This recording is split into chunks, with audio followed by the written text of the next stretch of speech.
Halo sahabatku, selamat datang kembali di channel Jeritan Hati. Tempat di mana setiap cerita adalah jeritan hati yang mungkin pernah kita rasakan, atau sedang kita perjuangkan. Sebelum kita masuk ke cerita baru yang dijamin akan menguras emosi, aku mau sapa dulu sahabat-sahabat setiaku di sini. Seperti biasa ya, langsung ramaikan kolom komentar. Coba tulis nama kamu, asal kotamu, dan ketik, hadir. Aku mau lihat, malam ini sudah seramai apa keluarga besar Jeritan Hati berkumpul. Sambil komen, pastikan juga tombol like di bawah sudah kamu tekan. Dan bagi yang baru menemukan channel ini, jangan ragu untuk tekan subscribe dan nyalakan loncengnya. Dukungan kalian adalah semangat terbesarku. Sudah siap? Karena cerita kali ini, sungguh menguji kesabaran. Mentari bahkan belum berani mengintip di ufuk timur, tetapi Nisa sudah tenggelam dalam kesibukan di dapur. Aroma kaldu ayam yang kaya dan wangi bawang putih tumis memenuhi udara. Hari ini, ia sengaja memasak bubur ayam komplit dengan segala pelengkapnya, berharap bisa menghangatkan suasana rumah yang seringkali terasa dingin. Nisa menata mangkuk-mangkuk porselen dengan presisi, memastikan tidak ada satupun yang kurang. Baginya, melayani keluarga suaminya adalah bakti, sebuah jembatan yang ia bangun dengan sabar, berharap suatu hari nanti jembatan itu akan membawanya pada sebuah penerimaan yang tulus. Namun, harapan seringkali hanya menjadi harapan. Bu Leni turun dari lantai atas dengan langkah berat, jubah tidurnya yang berbahan sutra terseret di lantai marmer. Di belakangnya, Rani, adik ipar Nisa, berjalan sambil menguap lebar, ponsel menempel di telinganya. Mereka duduk di meja makan tanpa menyapa Nisa. Bu Leni menatap mangkuk bubur di hadapannya dengan kening berkerut. Bubur? Pagi-pagi begini kamu beri ibu makanan orang sakit. Nisa, suaranya terdengar tajam, membelah keheningan pagi. Nisa, yang sedang menuangkan teh hangat, sedikit tersentak. Ini bubur ayam spesial, Bu. Pakai kaldu murni, sehat untuk memulai hari, jawab Nisa lembut, berusaha menyembunyikan getar di suaranya. Rani terkekeh sinis. Matanya tidak lepas dari layar ponsel. Sehat tapi membosankan. Seperti yang masak, cibirnya.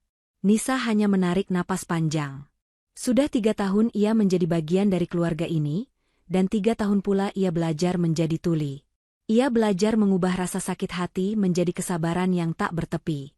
Ia menatap suaminya, Arif, yang akhirnya turun. Arif tampak rapi dengan kemeja kerjanya. Ia mengecup singkat kening ibu dan adiknya, lalu duduk di kursinya.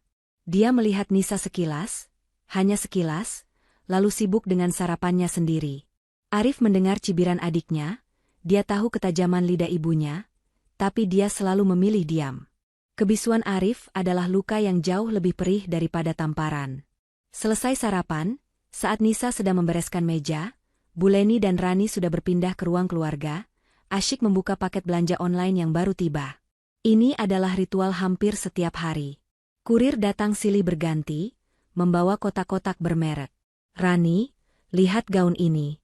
Cantik sekali. Pas untuk arisan nanti. Seru Bu Leni, membentangkan gaun impor berwarna merah marun. Rani berdecak kagum.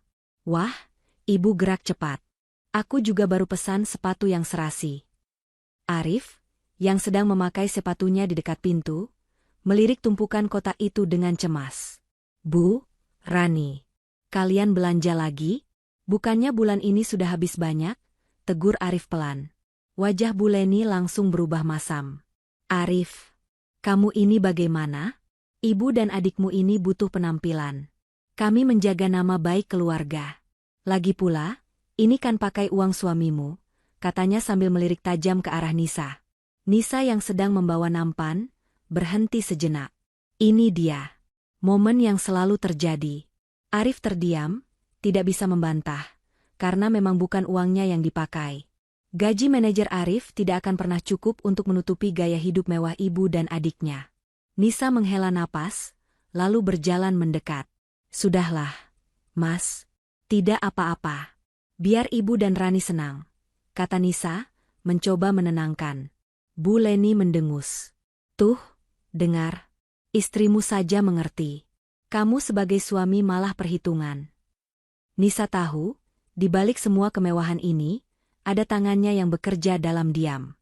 Ada aliran dana tak terlihat yang ia transfer setiap bulan ke rekening khusus yang bisa diakses Bu Leni dan Rani. Rekening yang Arif kira adalah dana darurat keluarga. Nisa memiliki warisan besar dari almarhum orang tuanya, sebuah fakta yang ia sembunyikan rapat-rapat atas permintaan Arif dulu, yang takut merasa minder. Nisa setuju, berpikir itu adalah wujud cintanya. Tapi kini, cinta itu terasa seperti senjata yang ia berikan pada mereka untuk menikamnya setiap hari. Nisa kembali ke dapur, melanjutkan pekerjaannya yang seolah tak ada habisnya. Ia mencuci piring-piring kotor, sementara dari ruang tengah terdengar gelak tawa Bu Leni dan Rani yang sedang merencanakan liburan ke luar negeri. Mereka tidak pernah bertanya, dari mana uang itu datang. Mereka hanya tahu, mereka bisa memilikinya. Mereka tidak pernah berterima kasih pada Nisa. Mereka hanya tahu, Nisa ada di sana untuk melayani. Dan Arif, suaminya, dia tahu. Dia tahu Nisa yang menanggung semua ini, tapi dia memilih untuk menikmati kedamaian palsu yang dibeli oleh pengorbanan istrinya. Siang itu, saat sedang menyiram tanaman di taman belakang, Nisa mendengar percakapan lirih dari kamar suaminya. Arif sedang ditelepon oleh Bu Leni. Pokoknya ibu tidak mau tahu. Arif, biaya perawatan klinik kecantikan ibu bulan ini membengkak. Kamu harus tambah uangnya. Nisa mendengar suaminya mengeluh. Bu, uang Arif sudah habis. Pakai yang ada dulu. Lalu terdengar bentakan Bu Leni. Kamu mau ibu terlihat kusam? Kamu mau ibu malu-maluin? Minta sama istrimu yang tidak berguna itu. Suruh dia cari uang tambahan. Nisa memejamkan matanya. Hatinya terasa diremas. Istri tidak berguna. Kata-kata itu menusuknya tepat di ulu hati. Ia yang membiayai klinik kecantikan itu, ia yang memastikan Bu Leni bisa tampil berkilau di setiap arisan. Tapi di mata mereka, ia hanyalah benalu yang menumpang hidup. Nisa membuka matanya, menatap langit biru. Kesabarannya adalah samudra, tapi ia lupa, samudra pun memiliki batas. Ia membiarkan kebaikannya dianggap remeh, ia membiarkan dirinya diinjak-injak. Semua demi kata, keluarga, yang ironisnya, tidak pernah benar-benar menganggapnya ada. Nisa tahu, sebentar lagi, ia harus kembali masuk ke dalam, tersenyum, dan menawarkan diri untuk mentransfer bonus kecil lagi, agar suaminya tidak tertekan. Kebaikan Nisa adalah kutukan yang ia ciptakan sendiri, dan ia tidak tahu sampai kapan ia sanggup menanggungnya. Gema dari kata, istri tidak berguna, yang dilontarkan Bu Leni beberapa hari lalu masih terngiang jelas di telinga Nisa, bahkan di tengah riuh rendahnya ruang makan malam itu. Nisa, seperti biasa, telah mentransfer sejumlah uang ke rekening Arif untuk menenangkan ibunya. Dan seperti biasa pula, tidak ada ucapan terima kasih. Yang ada hanyalah tuntutan baru yang lebih besar, yang meledak tepat setelah suapan terakhir. Rani meletakkan sendoknya dengan bantingan keras ke piring, membuat semua orang tersentak.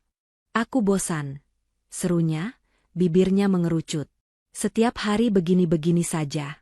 Teman-temanku, mereka semua punya kesibukan. Ada yang jadi fashion designer, ada yang punya kafe. Aku cuma disuruh arisan sama ibu. Bu Leni, yang biasanya langsung membela putri kesayangannya, kali ini justru mengangguk setuju. Benar juga kata Rani. Sudah saatnya kamu memikirkan masa depan, nak. Cari kegiatan yang bergengsi. Mata Bu Leni bersinar, seolah sebuah ide baru saja terbentuk. Bagaimana kalau kamu buka butik? Usulnya. Rani mendengus. Butik? Sudah tidak zaman, Bu. Sekarang itu zamannya F&B. Restoran? Aku mau buka restoran fine dining paling mewah di pusat kota. Ambisi itu menggantung di udara, besar dan berkilauan. Arif, yang sedari tadi dia menikmati makan malamnya, langsung tersedak. Restoran? Rani, kamu tahu berapa modal buka restoran seperti itu? Itu bukan puluhan atau ratusan juta. Itu miliaran. Arif mencoba memberi pengertian, suaranya terdengar cemas. Gaji manajernya bahkan tidak cukup untuk menyewa ruko kecil, apalagi sebuah restoran mewah. Tapi logika tidak pernah diterima di meja makan ini. Wajah Rani langsung memerah padam. Miliaran? Ya memang. Itu harga untuk sebuah ide brilian. Mas Arif ini bukannya mendukung, malah mematahkan semangat. Selalu saja begitu. Bu Leni segera mengambil alih. Tatapannya menyorot tajam pada putra sulungnya. Arif, adikmu ini punya impian besar. Harusnya kamu bangga. Kamu kan manajer di perusahaan besar, masa cari pinjaman bank saja tidak bisa? Atau pakai tabunganmu dulu? Ini investasi, Arif. Investasi untuk nama baik keluarga kita. Desak Bu Leni, nadanya tidak menerima bantahan. Arif tampak tertekan. Dia memijat pelipisnya. Bukan begitu, Bu. Tapi prosesnya tidak mudah. Ban butuh jaminan. Tabunganku. Arif tidak melanjutkan. Dia tahu tabungannya tidak ada apa-apanya. Malam itu, perdebatan sengit berlanjut hingga larut. Rani menangis, menuduh kakak dan ibunya tidak menyayanginya. Bu Leni terus-menerus menekan Arif. Nisa, seperti biasa, menjadi penonton yang tak terlihat. Ia membersihkan meja, mencuci piring di dapur, sementara lolongan dan tuntutan itu menembus dinding. Ia tahu, pada akhirnya, badai ini akan bermuara padanya. Benar saja. Pukul 11 malam, Arif masuk ke kamar mereka dengan langkah gontai. Nisa sedang duduk di tepi tempat tidur, membaca buku, pura-pura tenang. Arif tidak langsung bicara. Dia menghela napas panjang, berjalan mondar-mandir, lalu duduk di samping Nisa. Dia meraih tangan istrinya. Tangannya terasa dingin. Sayang, mulainya, suaranya dibuat serendah dan semelas mungkin. Kamu dengarkan tadi? Rani, dia benar-benar menginginkan restoran itu. Ibu juga. Nisa menutup bukunya. Aku dengar, Mas. Aku pusing, Nis. Aku tidak tahu harus bagaimana lagi. Ibu dan Rani menekan aku terus. Mereka pikir aku ini punya brankas uang tak terbatas. Arif mulai memainkan perannya sebagai korban. Aku sudah bilang tabunganku tidak cukup. Tapi mereka tidak mau mengerti. Aku malu, Nis. Sebagai kakak, sebagai anak, aku merasa gagal. Nisa menatap suaminya. Pria yang dulu ia cintai karena kelembutannya, kini tampak rapuh dan menyedihkan. Tapi Nisa tahu, di balik rapuhan itu, ada manipulasi. Lalu, Mas mau aku bagaimana? Tanya Nisa, suaranya datar. Arif menatapnya, matanya memancarkan harapan. Sayang, apa kamu ada dana lebih? Aku tahu aku tidak pantas meminta ini. Tapi hanya kamu yang bisa membantuku. Ini investasi, Nis. Seperti kataku pada mereka. Restoran di pusat kota, untungnya pasti besar. Ini bisa jadi bisnis keluarga kita.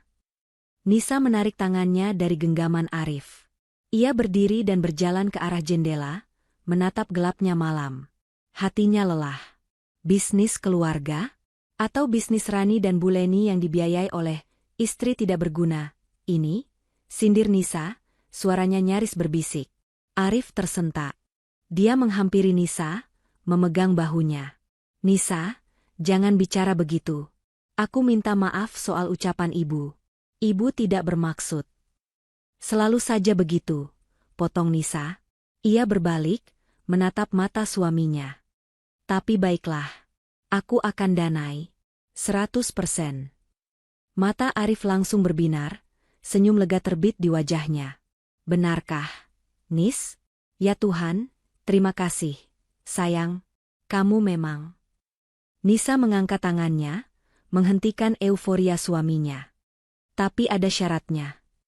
Senyum Arif sedikit memudar. Syarat? Apa? Sayang, apapun untukmu. Pertama, kata Nisa, nadanya berubah tegas, aku tidak mau namamu atau namaku muncul dalam investasi ini. Sedikit pun. Aku akan mengurus semuanya lewat Pak Tora, asisten pribadiku. Di mata Rani dan Bu Leni, mereka mendapatkan investor malaikat dari luar. Seseorang yang tertarik dengan ide brilian Rani. Arif mengerutkan kening. Tapi kenapa, Nis? Kenapa harus rahasia? Kalau mereka tahu ini darimu, mereka pasti akan. Akan apa, Mas? Nisa menatapnya tajam. Akan menghargaiku? Atau akan semakin besar kepala karena tahu sumber dana ini tidak akan pernah kering? Tidak. Aku ingin Rani belajar. Jika dia tahu ini uangku, dia akan memperlakukannya seperti uang belanja bulanan. Aku ingin dia bertanggung jawab. Kedua, lanjut Nisa, karena ini uangku, aku yang menentukan porsinya. Rani akan mendapat 5% saham atas ide dan posisinya sebagai pengelola. Dia akan digaji profesional. Sisanya, 95% saham restoran itu adalah milikku atas nama perusahaanku. Arif ternganga. 95%? Itu harga sebuah ide brilian yang modalnya nol. Jawab Nisa dingin. Ini bukan uang cuma-cuma, Mas. Ini investasi. Aku tidak akan membiarkan uang warisan orang tuaku dihamburkan begitu saja. Pak Tora yang akan mengurus semua legalitasnya. Rani hanya perlu tanda tangan kontrak sebagai manajer pengelola dan pemegang saham minoritas. Dia tidak perlu tahu siapa pemilik mayoritasnya. Cukup sebut saja sebuah perusahaan investasi. Arif tampak bimbang. Ini jauh lebih rumit dari yang ia bayangkan. Dia hanya ingin Nisa memberi uang dan masalah selesai. Tapi dia juga tahu, dia tidak punya pilihan lain. Baiklah, Nis. Baiklah. Aku setuju. Aku akan sampaikan pada Rani bahwa aku berhasil menemukan investor yang tertarik, tapi anonim. Bagus, kata Nisa. Sekarang, biarkan aku tidur. Besok aku harus menghubungi Pak Tora. Nisa kembali ke tempat tidur, membelakangi suaminya. Arif masih berdiri kaku di tengah ruangan, merasa lega sekaligus cemas. Dia tidak sadar bahwa di malam itu, Nisa bukan hanya setuju mendanai sebuah restoran. Dia baru saja membeli sebuah panggung, lengkap dengan bidak caturnya, untuk sebuah pertunjukan yang bahkan Nisa sendiri belum tahu bagaimana akhirnya.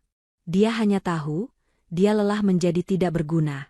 Kesepakatan itu bagaikan peluit dimulainya sebuah maraton yang melelahkan, dan Nisa adalah satu-satunya pelari di lintasan itu. Rani dan Bu Leni, di sisi lain, sudah duduk manis di tribun kehormatan, menunggu untuk dikalungi medali. Roda proyek mulai berputar. Pak Tora, asisten Nisa yang sangat cekatan, segera mengeksekusi perintah. Dia membentuk sebuah perusahaan cangkang, Mandala Investments, yang bertindak sebagai investor misterius. Pertemuan resmi pertama diadakan di kantor kecil yang sengaja disewa untuk sementara. Rani hadir dengan setelan blazer baru yang mencolok, membawa map berisi moodboard yang ia cetak dari internet. Bu Leni mendampinginya, bertindak seperti penasihat senior.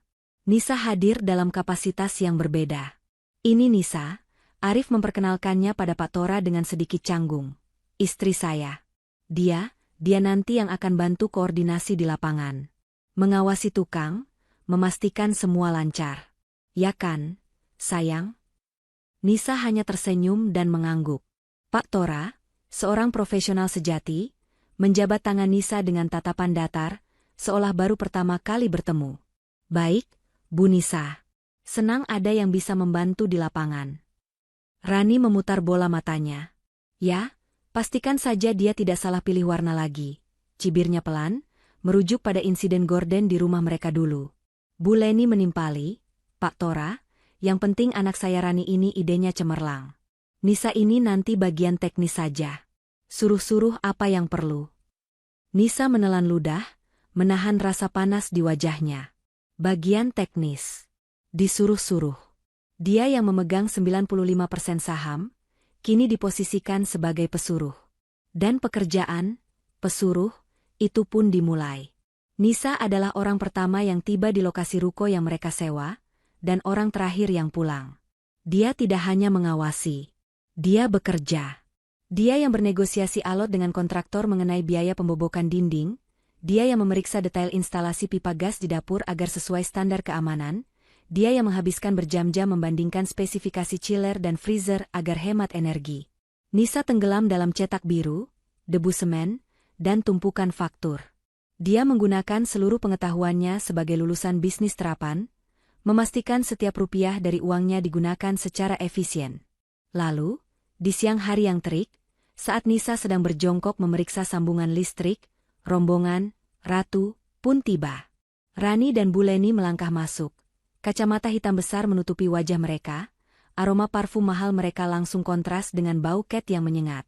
Mereka datang bukan untuk bekerja. Mereka datang untuk berfoto. Rani segera mengeluarkan ponselnya, mencari sudut terbaik. Hari ini lagi di lokasi, nih, mengawasi proyek restoran impianku. Nggak sabar, ujarnya dalam video media sosialnya, mengarahkan kamera ke tumpukan bahan bangunan.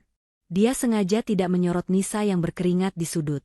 Bu Leni, sementara itu, berkeliling seperti inspektur. Rani, ini tukangnya bagaimana, sih? Masa dinding sebelah sana kelihatan sedikit miring? Keluhnya. Rani segera menghampiri.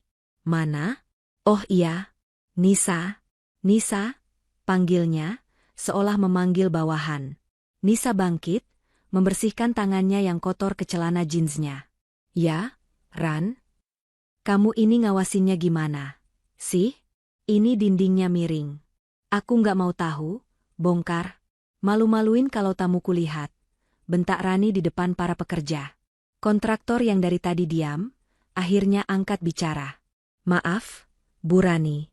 Itu bukan miring. Itu memang desain layoutnya seperti itu, mengikuti alur pipa air di belakangnya. Sudah sesuai gambar dari arsitek. Rani terdiam sejenak, tampak malu karena salah. Tapi alih-alih meminta maaf, dia mencari kesalahan lain. Ya, tapi ini debunya banyak sekali. Kenapa tidak dibersihkan? Nanti aku bisa alergi. Nisa, lain kali pastikan tempat ini bersih sebelum aku datang. Nisa hanya bisa menghela napas panjang. Dia kembali ke pekerjaannya. Sementara Rani dan Bu Leni melanjutkan sesi foto mereka selama 10 menit, sebelum akhirnya pergi dengan alasan, panas, dan bau. Puncak dari sandiwara ini terjadi saat pemilihan perlengkapan makan. Nisa sudah membuat janji dengan vendor keramik dan alat makan premium. Dia sudah membawa daftar yang ia riset berhari-hari, piring yang elegan tapi kuat, gelas yang jernih tapi tidak mudah pecah. Rani dan Bu Leni datang terlambat 1 jam. Mereka langsung menolak semua pilihan Nisa. Ini, modelnya kuno sekali, kata Rani. Terlalu standar. Aku mau yang unik, yang instagramable. Lalu mata Bu Leni tertuju pada satu set serbet makan berbahan satin tipis dengan sulaman benang emas di pinggirnya. Ini baru mewah, seru Bu Leni. Nisa segera memeriksa. Bu, Rani, ini bahannya satin. Tidak menyerap air sama sekali. Kalau ada tamu yang tumpah minum, airnya akan melebar kemana-mana. Ini hanya untuk pajangan, bukan fungsional.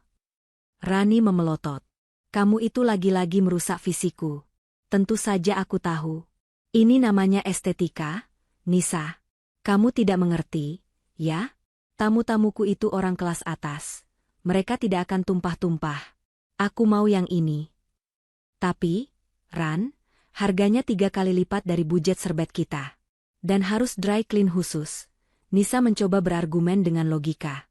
Disinilah kesabaran Rani habis. Budget? Kamu itu siapa berani-beraninya ngomongin budget sama aku? Kamu itu cuma disuruh bantu. Yang punya restoran ini aku. Yang punya ide ini aku. Kalau investornya setuju, kamu bisa apa? Urusan kamu itu cuma bayar apa yang aku mau. Teriaknya di tengah ruang pamer vendor. Nisa membeku. Dia menatap iparnya. Lalu dia menatap Bu Leni yang tersenyum puas melihat Rani, tegas. Nisa menoleh ke arah Pak Tora, yang kebetulan hadir dalam rapat itu. Pak Tora hanya menatap Nisa, menunggu perintahnya. Nisa menarik napas perlahan. Dia memalsukan senyum lelah. Baik, Rani. Kamu benar. Maaf, kalau kamu suka yang satin, kita ambil yang satin. Rani tersenyum penuh kemenangan. Nah, gitu dong. Dari tadi kek. Malam itu, Nisa duduk sendirian di ruang kerjanya di rumah. Di depannya ada faktur tagihan serbet satin bordir emas yang angkanya fantastis. Di sampingnya ada laporan progres dari kontraktor.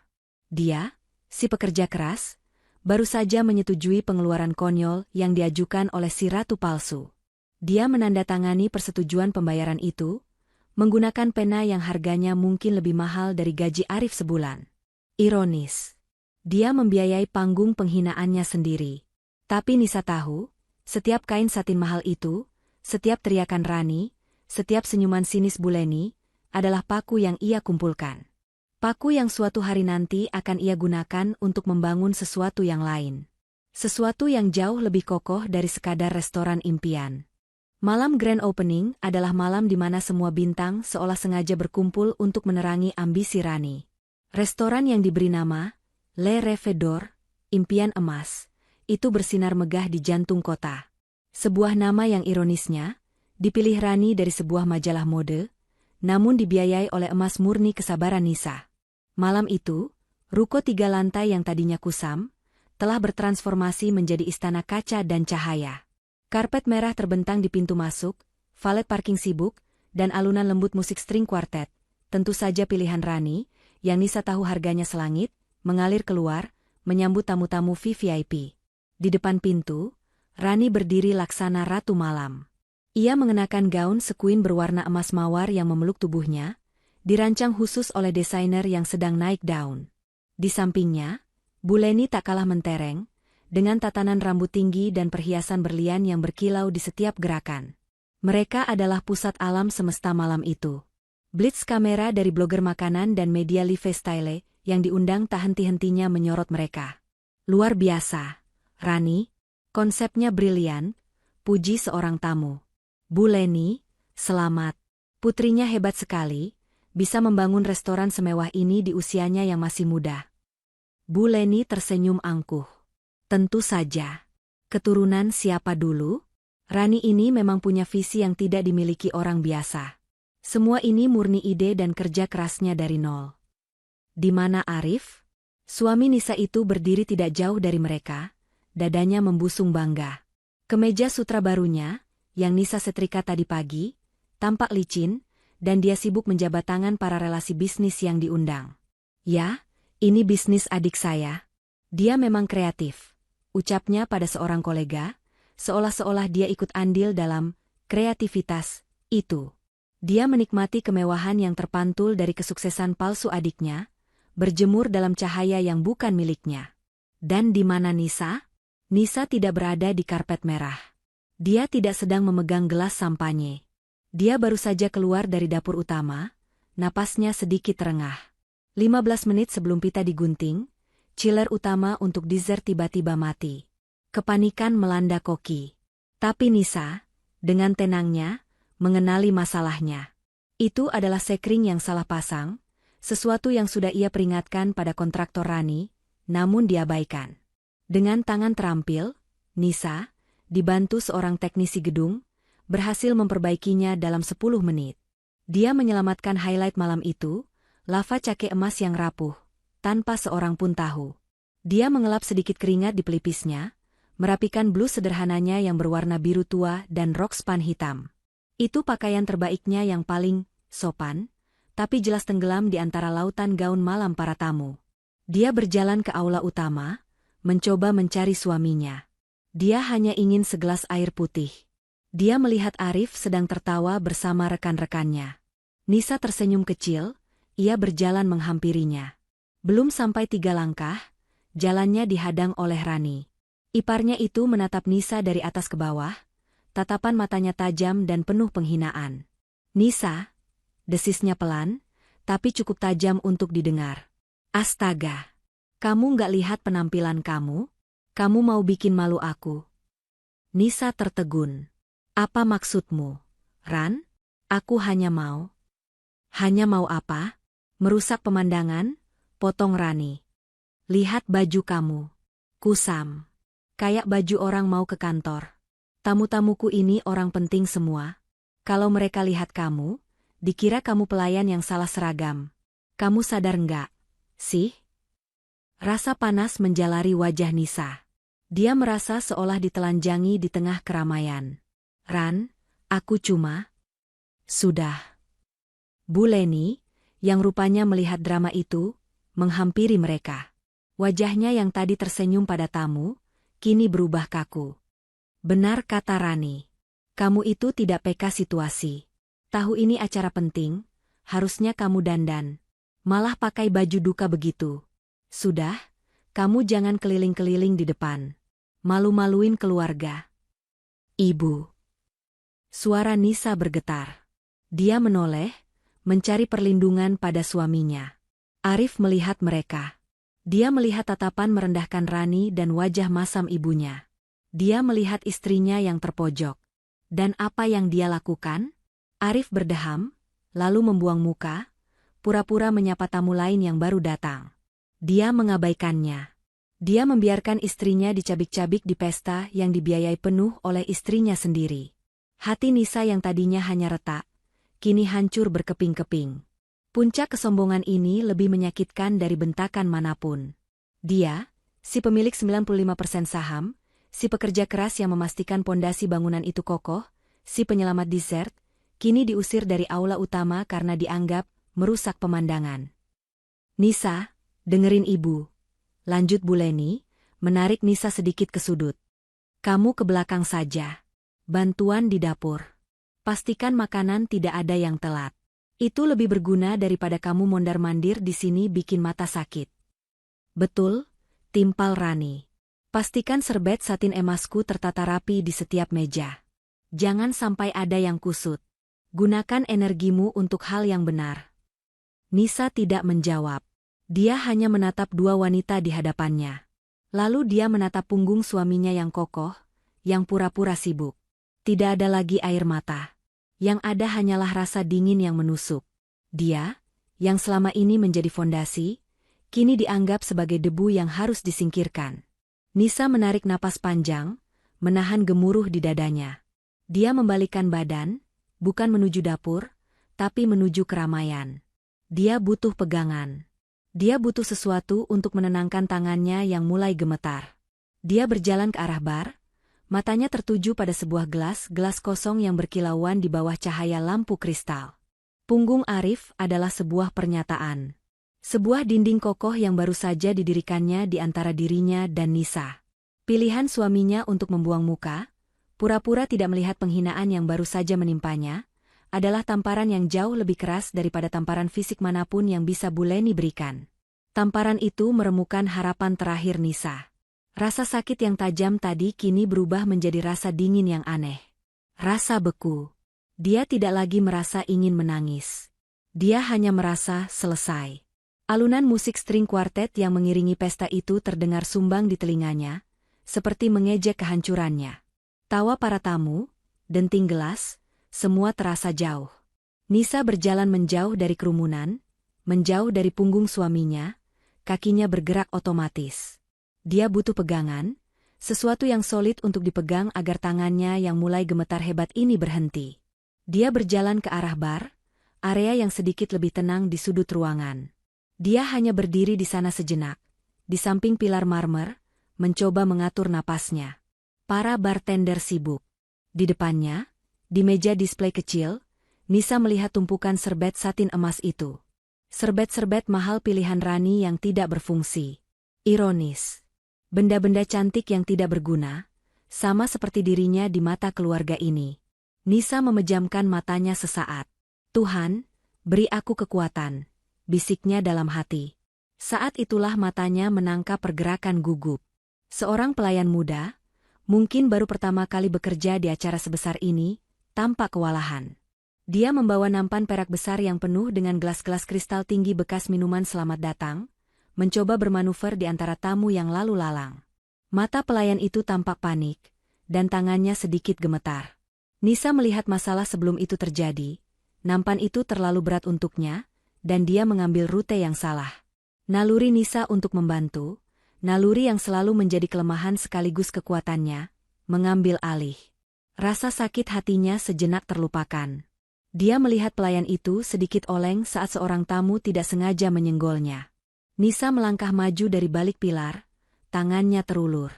Biar saya bantu pegang, ujarnya pelan, mencoba meraih tepi nampan untuk menyeimbangkannya. Namun, dia lupa satu hal.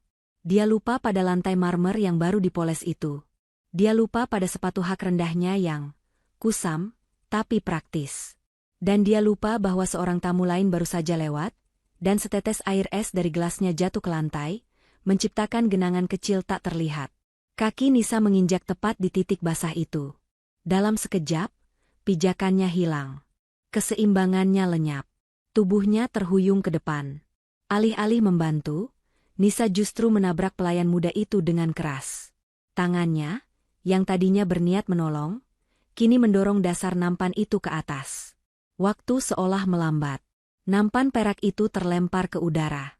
Gelas-gelas kristal, lusinan gelas yang dipilih Rani karena harganya yang selangit, melayang sejenak di bawah cahaya lampu gantung.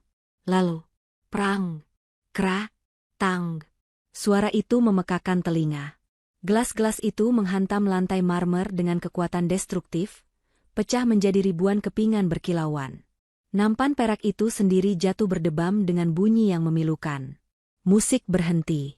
Bukan hanya string kuartet yang berhenti bermain, tapi seluruh napas di ruangan itu seolah terhenti. Percakapan mati. Tawa lenyap.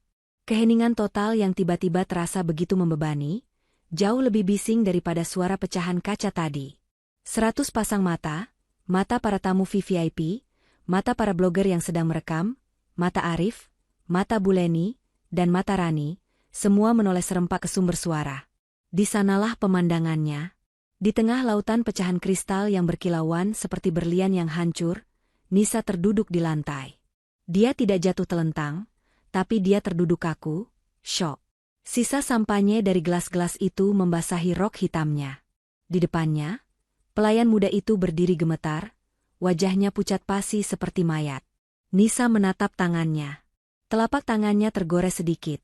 Setetes darah merah segar mengalir, kontras dengan kulit putihnya dan kilauan pecahan kaca. Dia mendongak. Dia melihat wajah-wajah yang menatapnya. Ada yang kasihan, ada yang terkejut, ada yang mencibir. Dia melihat suaminya, Arif, berdiri kaku di dekat panggung, matanya membelalak ngeri, malu. Dan dia melihat mereka, Rani dan Buleni.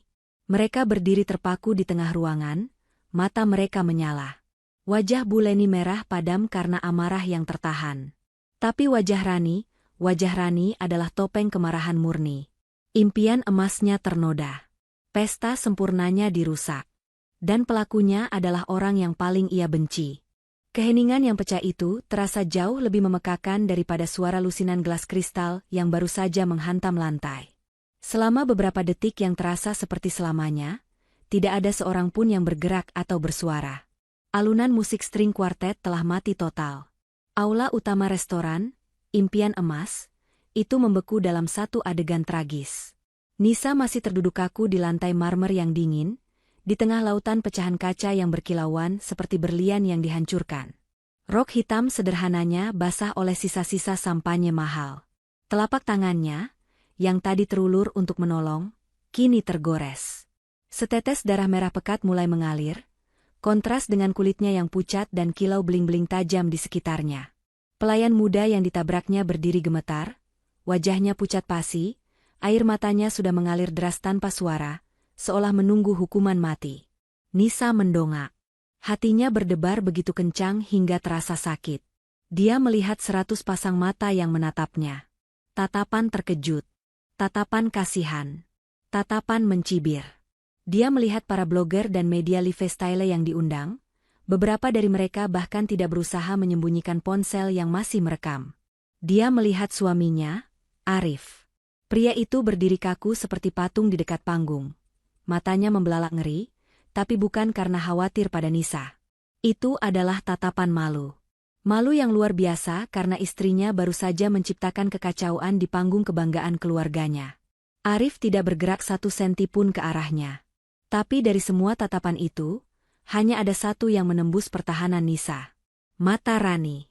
Iparnya itu berdiri di tengah ruangan, gaun emas mawarnya berkilauan ironis di bawah lampu sorot. Wajahnya yang tadi berseri-seri penuh kemenangan, kini berubah. Bibirnya bergetar.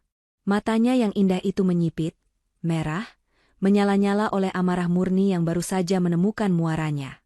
Pesta sempurnanya, impian emasnya, malam penobatannya sebagai ratu FNB kota ini, baru saja dinodai.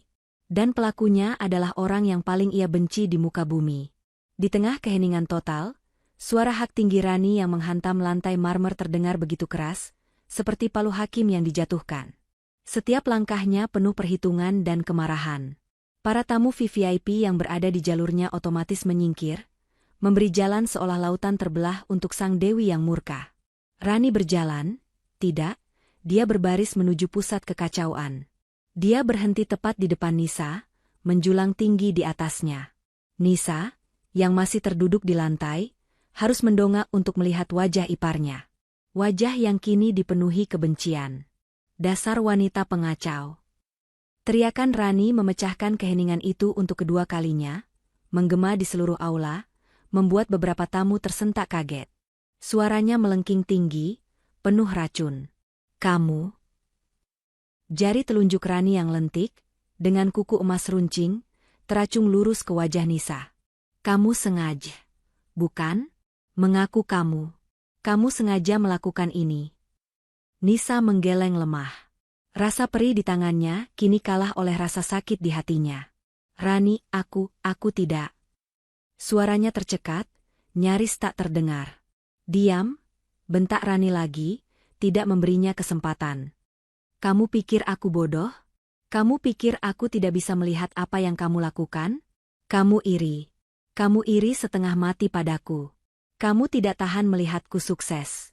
Kamu tidak tahan melihat restoran ini begitu megah. Kamu tidak tahan melihatku dipuji semua orang. Pelayan muda yang ketakutan itu mencoba memberanikan diri. Bu Rani, maaf tadi saya yang oleng. Ibu Nisa hanya mau menolong. Kamu juga diam, potong Rani, matanya melotot buas ke arah pelayan itu. Kamu mau membela dia? Kamu mau dipecat sekarang juga? Hah? Pelayan itu langsung terisak. Menunduk dalam-dalam, gemetarnya semakin menjadi. Rani kembali memfokuskan seluruh amarahnya pada Nisa, yang masih menjadi tontonan. Malam ini adalah malam terpenting dalam hidupku. Ini impianku. Kamu tahu itu. Tapi kamu harus merusaknya. Kamu tidak bisa melihat orang lain bahagia. Aku sudah peringatkan kamu. Lanjut Rani, suaranya semakin tinggi, nyaris histeris. Aku sudah bilang, penampilanmu itu memalukan. Aku sudah suruh kamu ke belakang. Tapi tidak. Kamu sengaja mondar-mandir di depan. Kamu sengaja mencari perhatian. Dan sekarang, lihat ini. Rani menunjuk lautan pecahan kaca. Kamu hancurkan semuanya. Itu gelas kristal impor. Harganya mahal sekali. Kamu tahu harganya? Kamu pikir kamu bisa menggantinya? Gaji suamimu itu tidak akan cukup untuk membayar satu nampan ini. Kamu dengar? Ironi dari kalimat itu begitu menusuk. Tapi Nisa terlalu hancur untuk menyadarinya. Dia hanya bisa menatap wajah iparnya. Matanya yang sudah berkaca-kaca kini menyapu ruangan sekali lagi. Mencari suaminya. Arif. Mas tolong, batinnya menjerit. Dia menemukannya. Arif masih di tempat yang sama. Dia tidak berani menatap Nisa. Dia membuang muka, menatap ke arah panggung, seolah-olah ada sesuatu yang sangat menarik di sana. Tangannya terkepal di sisinya, tapi dia tidak bergerak. Dia membiarkan istrinya dibuli, dihina, difitnah di depan ratusan orang. Dia memilih keluarganya. Dia memilih citra dirinya. Dan Nisa, sekali lagi, ditinggalkan. Apa yang kamu lihat? Desis Rani sinis. Dia tahu Nisa sedang mencari suaminya. Mencari pembelaan? Jangan harap. Dia pun malu punya istri pembawa sial, pembawa bencana sepertimu. Kamu itu benar-benar, benalu, tidak berguna. Kata-kata itu, tidak berguna. Kata-kata yang sama yang diucapkan Bu Leni di telepon. Kata-kata yang kini dipertegas di depan umum. Nisa akhirnya menundukkan kepalanya. Dia tidak sanggup lagi melihat. Dia menatap pecahan kaca di lantai. Pecahan-pecahan itu seolah mencerminkan hatinya yang sudah hancur berkeping-keping. Dia benar-benar sendirian. Rani, sudah. Akhirnya, sebuah suara lain memecah ketegangan. Itu Bu Leni. Tapi suaranya tidak bernada menenangkan. Suaranya dingin, tajam, dan penuh perhitungan. Dia berjalan menghampiri, gaunnya berdesir megah. Dia tidak melihat Nisa yang terduduk di lantai. Matanya menyapu para tamu yang berbisik-bisik, dia sedang mengendalikan kerusakan citra keluarganya. Jangan buang tenagamu untuk pengacau ini. Biar ibu yang urus. Bu Leni berhenti tepat di samping Rani. Dia kini berdiri di sisi lain Nisa, mengapitnya dalam penghakiman. Dia menatap Nisa, yang masih menunduk di lantai, dengan tatapan paling dingin dan paling merendahkan yang pernah Nisa terima seumur hidupnya. Keheningan kembali menyelimuti, tapi kali ini, keheningan itu terasa jauh lebih mengancam. Udara di dalam restoran mewah itu terasa terisap habis. Keheningan yang ditinggalkan oleh teriakan Rani terasa padat dan berat, seolah-olah semua orang di ruangan itu menahan napas secara bersamaan. Nisa masih terduduk di lantai, di tengah lautan kristal yang hancur, pipinya basah oleh air mata yang tidak ia sadari telah jatuh. Dia menatap suaminya, Arif, yang berdiri kaku, membuang muka. Punggung suaminya adalah jawaban yang lebih menyakitkan daripada semua hinaan Rani. Hatinya menjerit, "Mas tolong aku, lihat aku." Tapi Arif tetap diam, memilih untuk tidak melihat. Saat itulah Bu Leni melangkah maju. Dia tidak terburu-buru seperti Rani. Setiap langkahnya terukur, tenang, dan penuh otoritas. Gaunnya yang mahal berdesir di lantai marmer, dan dia berjalan melewati pecahan kaca tanpa mengedipkan mata. Dia berhenti, bukan di depan Nisa, tapi di samping Nisa, menghadap kerumunan tamu. Wajahnya yang tadi tegang karena amarah Rani, kini berubah menjadi topeng kesedihan yang dibuat-buat. Para tamu sekalian, suara Bu Leni terdengar lirih, namun jelas, dirancang untuk mengundang simpati. Saya mohon maaf atas kekacauan ini. Sungguh, saya tidak menyangka. Dia berhenti sejenak, seolah menahan tangis. Menantu saya ini, Nisa. Dia menoleh, menatap Nisa yang masih terduduk di lantai, tapi tatapannya bukan untuk Nisa, melainkan untuk para penonton. Dia, mungkin sedang banyak pikiran. Dia tidak terbiasa dengan keramaian seperti ini. Kami sudah berusaha membimbingnya, tapi... Nisa mendongak, tidak percaya dengan apa yang didengarnya. Bimbingan? Pikiran? Bu Leni sedang melukisnya sebagai menantu yang tidak stabil secara mental, seorang udik yang norak, di depan semua orang penting ini.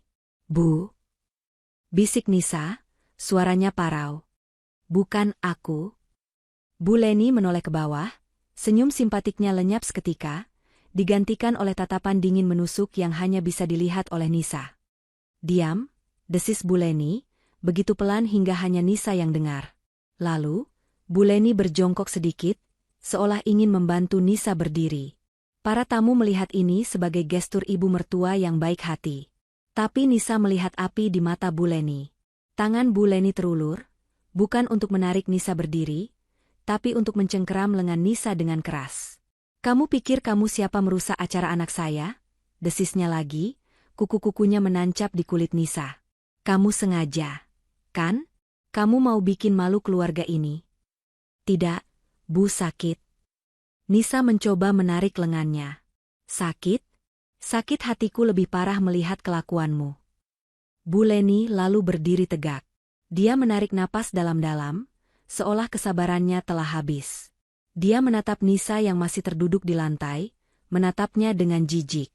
Dan kemudian, di depan ratusan pasang mata itu, Bu Leni mengangkat tangannya. Plah! Suara itu menggema di seluruh aula yang hening.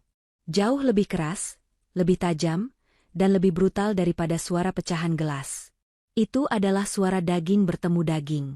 Sebuah tamparan penuh tenaga mendarat sempurna di pipi kiri Nisa, pipi yang sama yang sudah basah oleh air mata. Nisa terhuyung ke samping. Kepalanya berdengung hebat.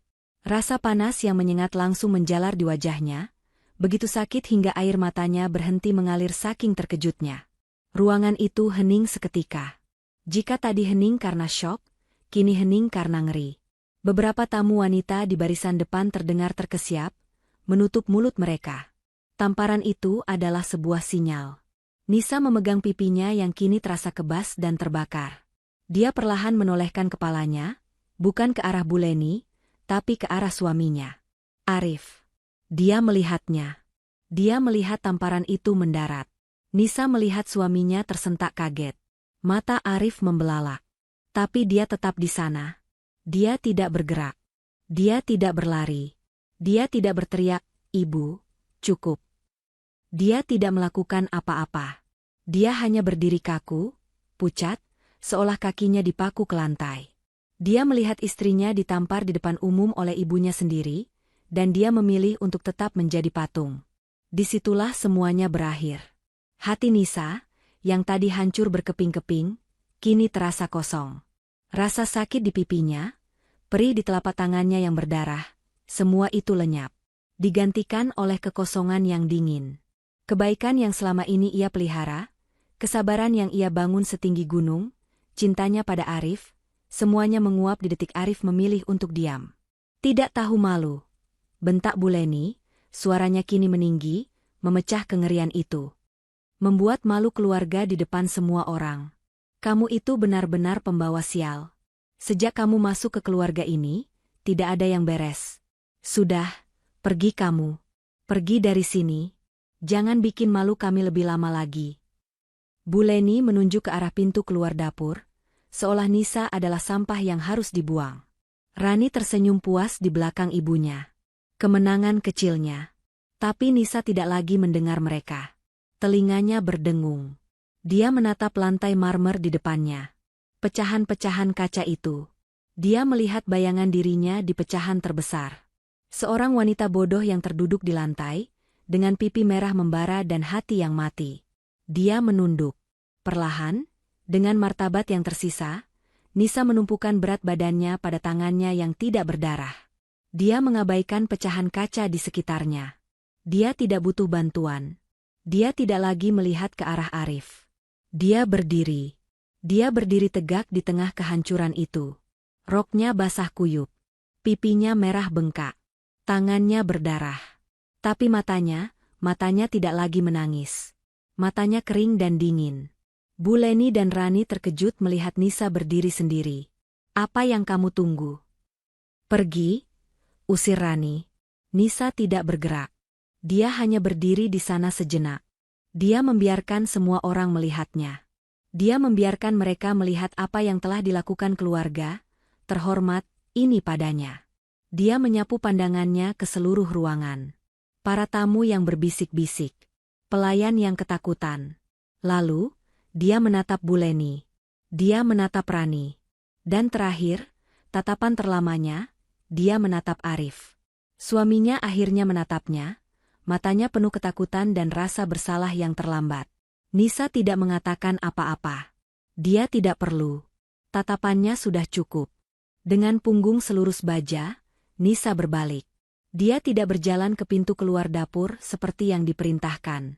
Dia berjalan lurus, membelah kerumunan, menuju pintu keluar utama. Setiap langkahnya tenang dan terukur, meninggalkan jejak basah dari sampahnya di lantai marmer yang mahal. Dia mengabaikan semua bisikan. Dia mengabaikan rasa sakit di wajah dan tangannya. Dia hanya berjalan. Dia perlu menelepon. Pintu kaca yang berat itu tertutup di belakang Nisa dengan desisan pelan, meredam suara riuh rendah dan bisikan-bisikan jahat di dalam sana. Seketika, Nisa terbungkus dalam keheningan malam kota yang kontras. Di dalam, ada pesta yang hancur. Di luar, hanya ada lampu jalan yang temaram dan udara malam yang dingin. Udara dingin itu menerpa wajahnya, dan ironisnya, terasa menyejukkan di pipinya yang masih terbakar hebat oleh tamparan Bu Leni. Rasa perih di telapak tangannya yang tergores, atau sensasi lengket dari sampahnya yang mengering di roknya, semua itu tidak terasa. Rasa sakit fisiknya telah sepenuhnya mati rasa, dikalahkan oleh kekosongan yang baru saja mengambil alih hatinya. Punggung Arif yang membuang muka tadi adalah paku terakhir. Kebisuan suaminya adalah vonis. Nisa berjalan melewati petugas parkir valet yang menatapnya bingung. Seorang wanita dengan pakaian basah, pipi bengkak, dan tangan berdarah, berjalan keluar sendirian dari pesta grand opening termewah di kota. Nisa tidak mempedulikan tatapannya. Dia terus berjalan, hak sepatunya yang kusam, mengetuk pelan di atas aspal parkiran yang sepi. Dia berhenti di bawah cahaya lampu jalan yang soliter, jauh dari pintu masuk. Dia menarik napas dalam-dalam. Sekali. Udara malam itu terasa membersihkan paru-parunya dari aroma parfum mahal dan kebohongan di dalam sana. Dia tidak menangis. Air mata sudah terasa seperti kemewahan yang tidak ia miliki lagi. Yang ada hanya resolusi. Resolusi yang dingin, keras, dan tajam seperti pecahan kristal di lantai tadi. Dia merogoh tas tangannya, tas sederhana yang selalu dicibir Rani.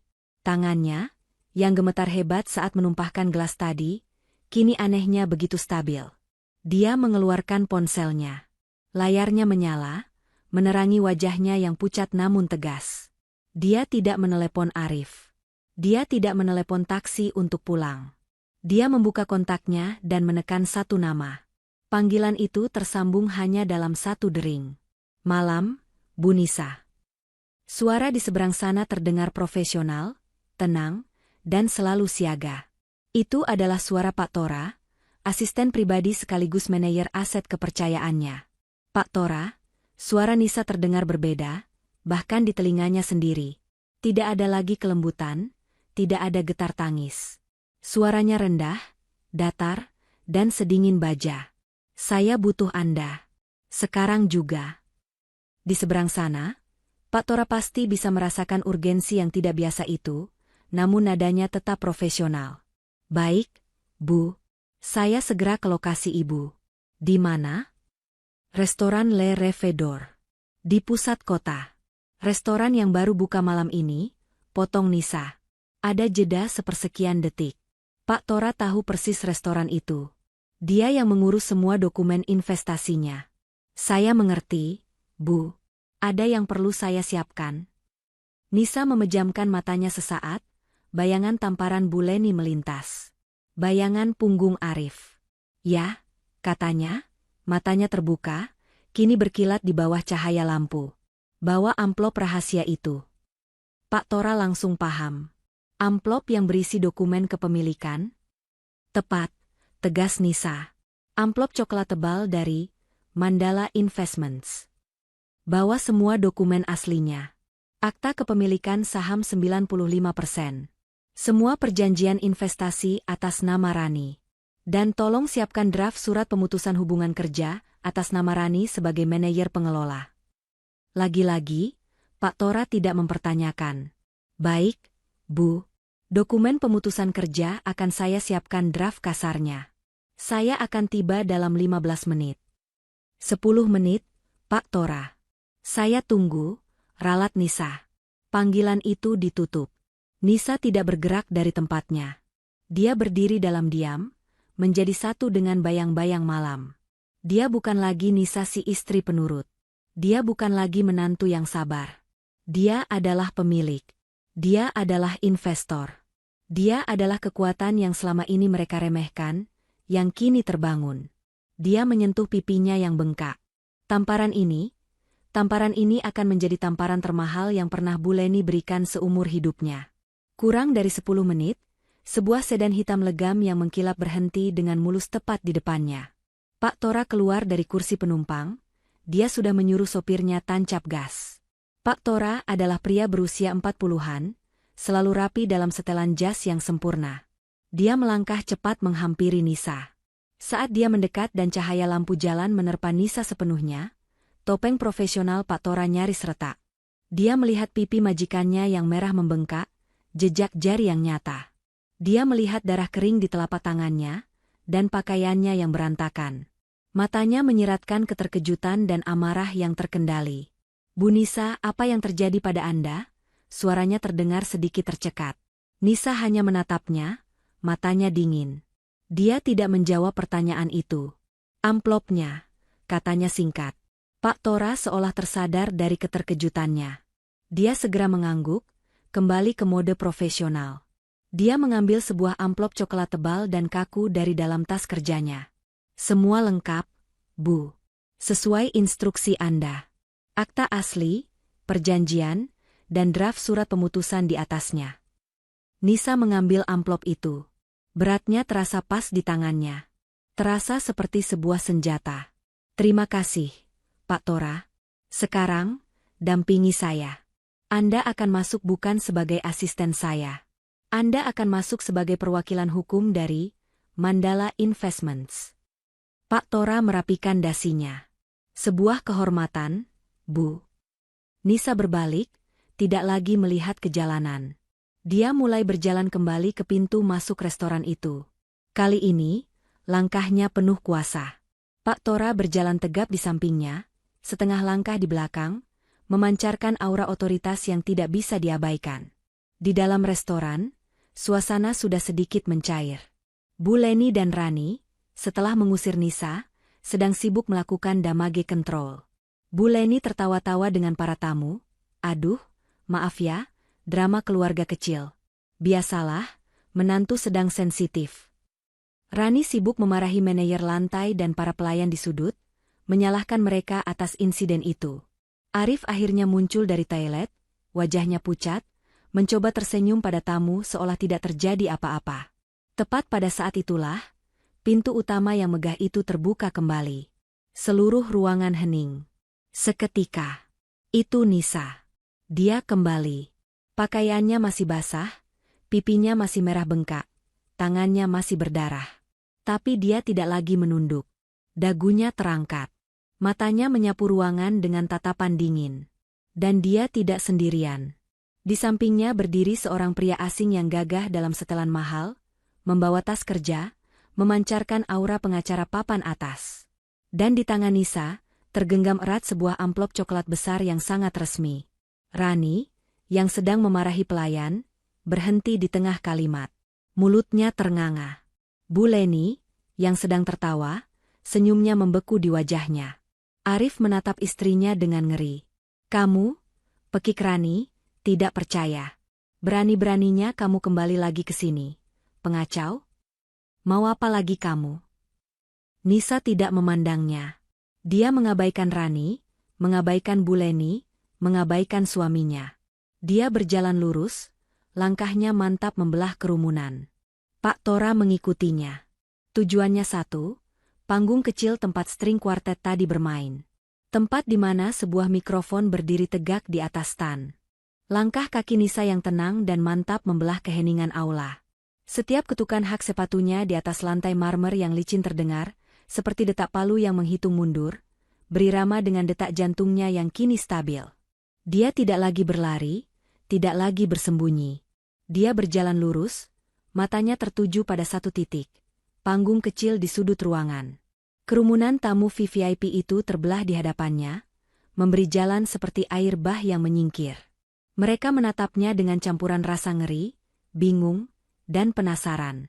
Mereka melihat wanita yang sama, yang tadi terduduk di lantai, kini kembali dengan aura yang sama sekali berbeda.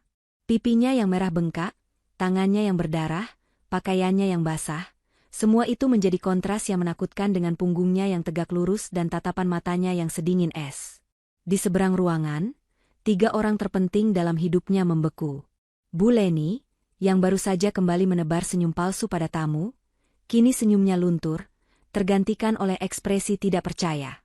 Arif, suaminya, mundur selangkah, menabrak meja di belakangnya, matanya membelalak ngeri. Dia tahu istrinya, tapi dia tidak mengenal wanita yang berjalan dengan Pak Tora di sampingnya ini. Dan Rani. Kemarahannya yang tadi meledak-ledak kini berubah menjadi kebingungan, yang dengan cepat kembali menjadi amarah. Mau apa lagi kamu? Suara Rani melengking, memecah keheningan itu. Beraninya kamu kembali lagi ke sini. Kamu belum cukup membuat malu? Belum cukup merusak pestaku? Satpam. Panggil Satpam. Usir wanita gila ini. Rani histeris, menunjuk-nunjuk Nisa.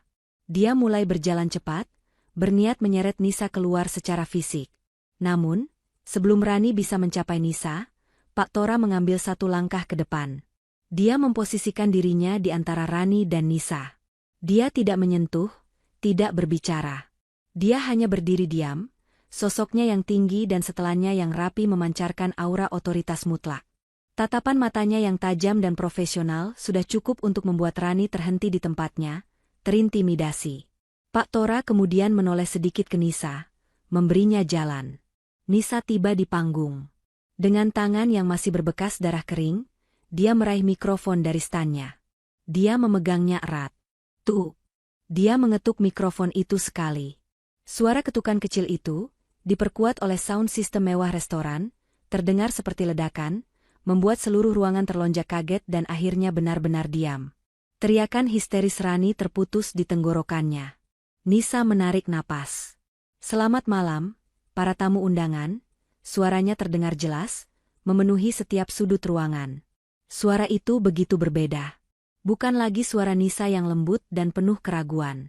Ini adalah suara yang tenang, dalam, berbobot, dan memegang kendali penuh. Maafkan saya, harus mengganggu pesta Anda untuk kedua kalinya malam ini. Bu Leni dan Rani saling pandang. Apa-apaan dia ini? Desis Bu Leni, mulai merasa cemas.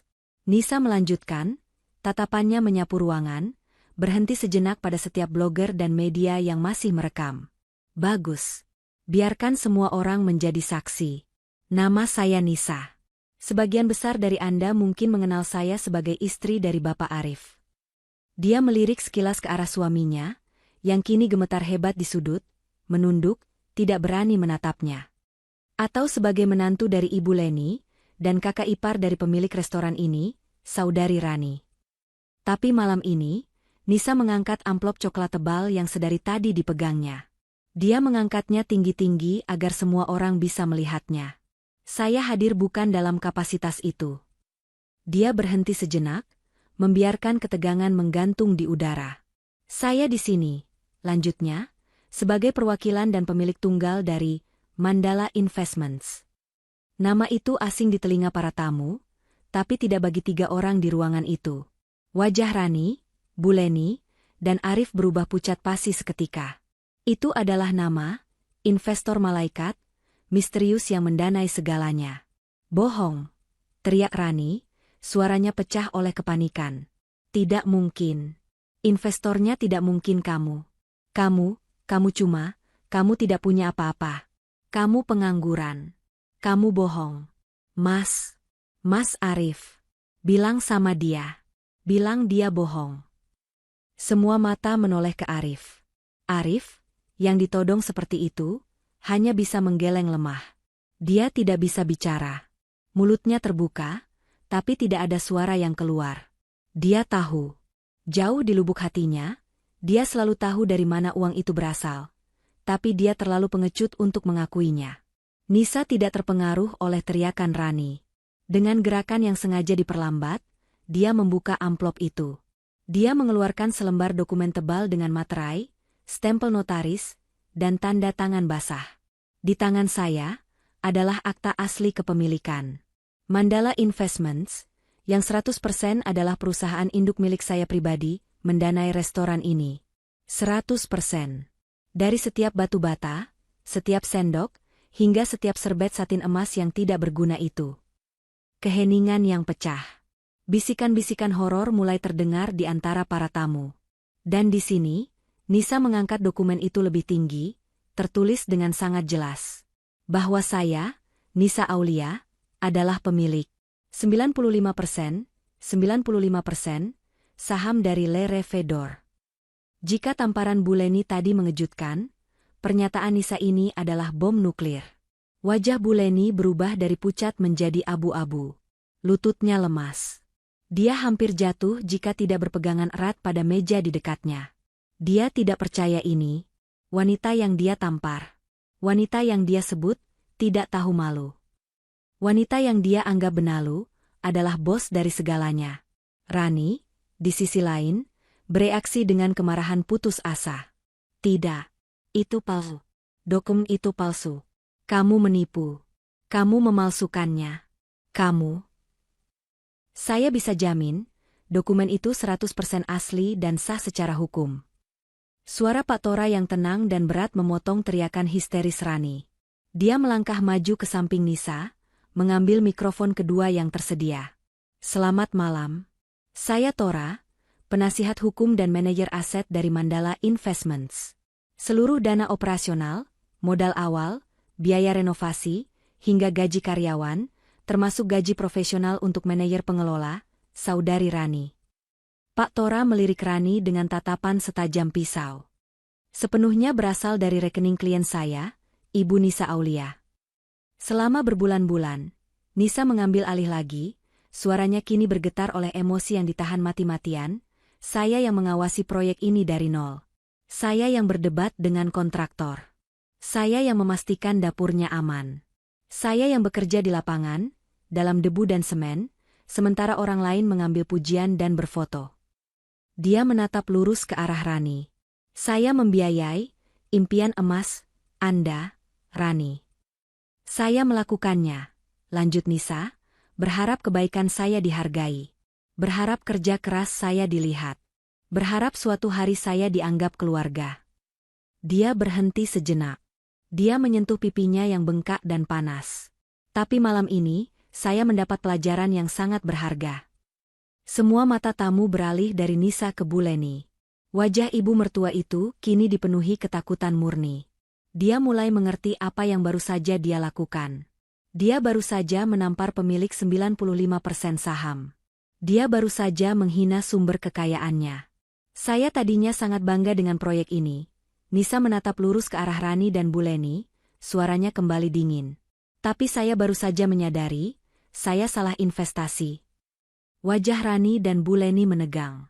Mereka tahu apa yang akan terjadi selanjutnya. Ini bukan lagi sekadar klarifikasi. Ini adalah eksekusi. Kata-kata, saya salah investasi, menggantung di udara, lebih tajam dan lebih dingin daripada pecahan kristal di lantai.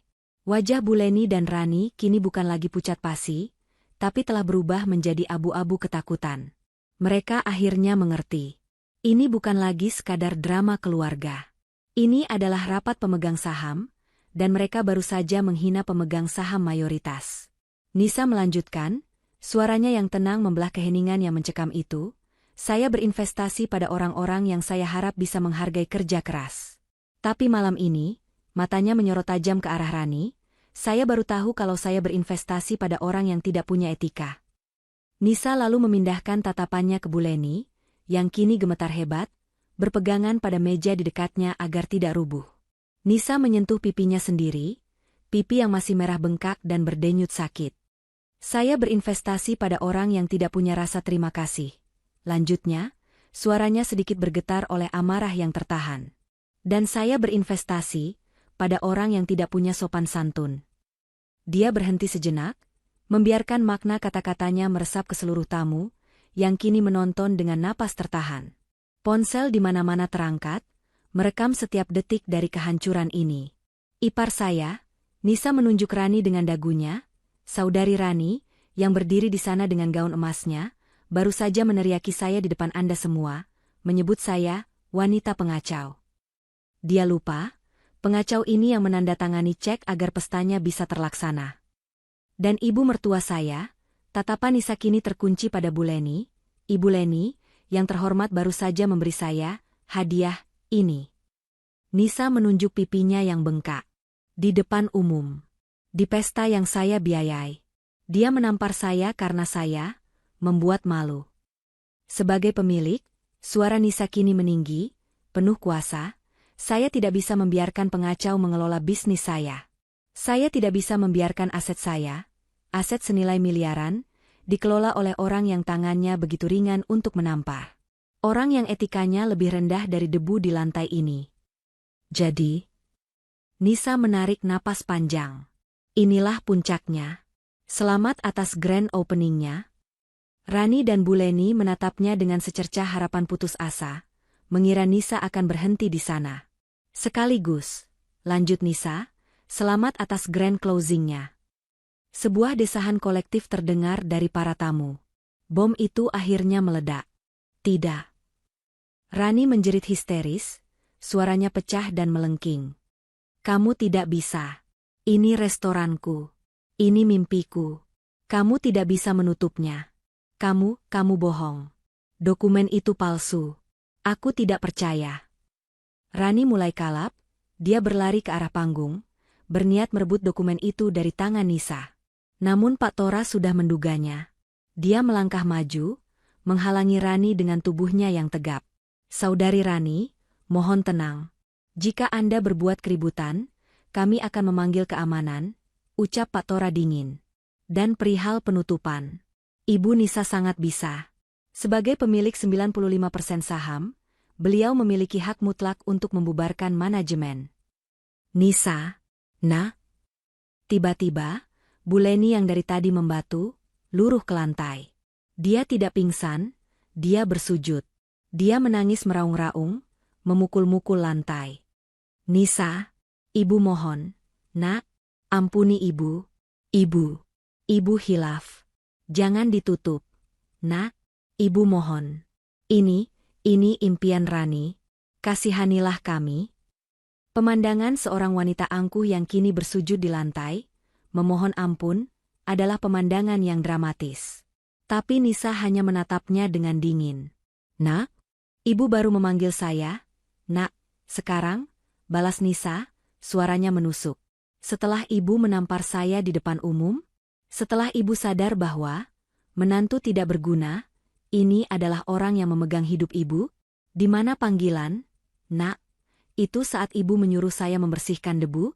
Di mana panggilan, Nak, itu saat ibu menghina pakaian saya? Bu Leni semakin histeris. Maafkan ibu, maaf.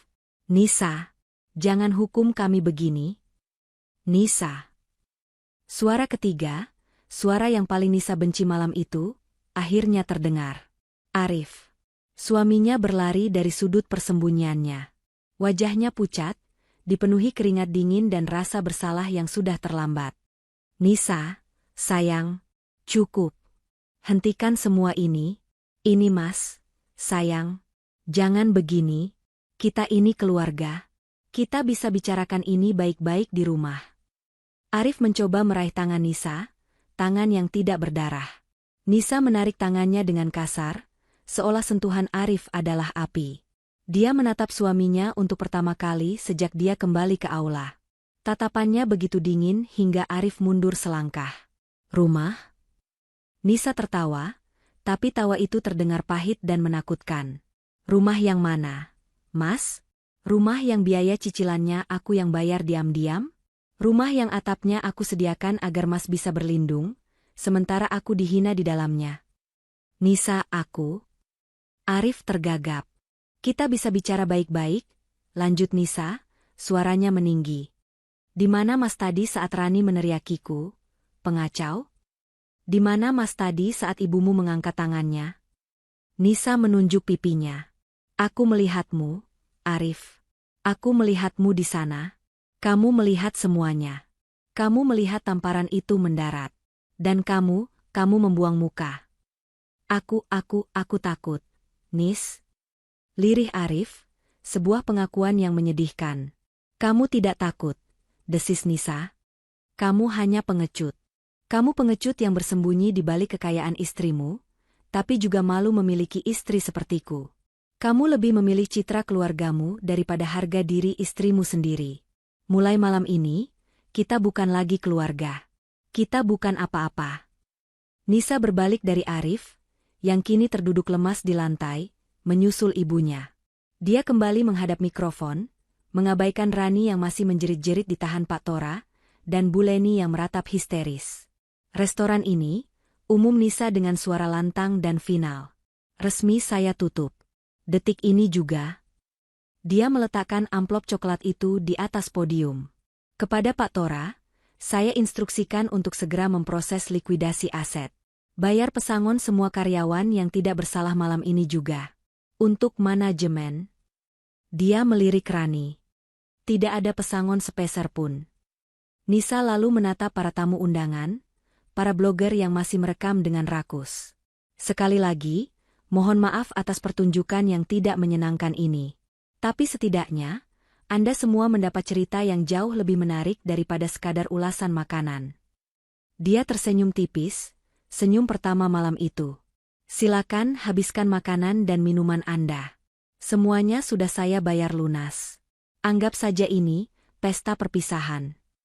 Nisa meletakkan mikrofon itu kembali ke standnya. Suara denting kecilnya menjadi penutup malam itu. Dia berbalik. Pak Tora, urus sisanya. Pastikan mereka bertiga tidak mengambil apapun dari tempat ini selain rasa malu mereka. Baik, Bu Nisa. Nisa berjalan turun dari panggung.